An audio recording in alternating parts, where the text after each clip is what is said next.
জ্ঞানজ্যোতি যুৱ সংঘৰ উদ্যোগত যি তিনিদিনীয়াকৈ অনুষ্ঠিত হৈছিল এই খেলখনৰ প্ৰথম ৰাউণ্ডৰ খেল হৈ আছে আৰু জ্ঞানজ্যোতি যুৱ সংঘৰ এই খেলখন আচলতে যোৱা বছৰ দ্বিতীয় বৰ্ষৰ আয়োজন আৰু খুব সুন্দৰকৈ আমি পাতিবলৈ চেষ্টা কৰিছো। আমাৰ যিহেতু এটা বৃহৎ লক্ষ্য আছে, গাঁওখনৰ লগতে আমাৰ চুবুৰীটোৰ উন্নয়নৰ হকে আমি খেলখন পাতিছো, যাতে কিছুমান এনেকুৱা কাম প্ৰতিভাৱান খেলুৱৈ আছে যিখিনিক আমি উলিয়াই নিব পাৰো।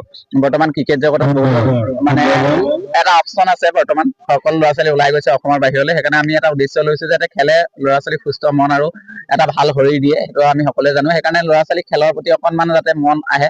বহু টিম বৰ্তমানলৈকে জইন হৈছে, কাইলৈ জইন হৈ থাকিব 3 মাৰ্চ। সেইকাৰণে আৰু এইখন বিশেষত আমাৰ চুবুৰীৰ এজন গণ্যমান্য ব্যক্তি, তেখেতে হৈছে ধমেশ্বৰ ভৰালীত পুৰণিত আমি খেলখন খেলাইছো আৰু এইবছৰ দ্বিতীয় বছৰৰ আয়োজন খুব সুন্দৰ হৈছে। খেল কিবা ক'ব লাগিব?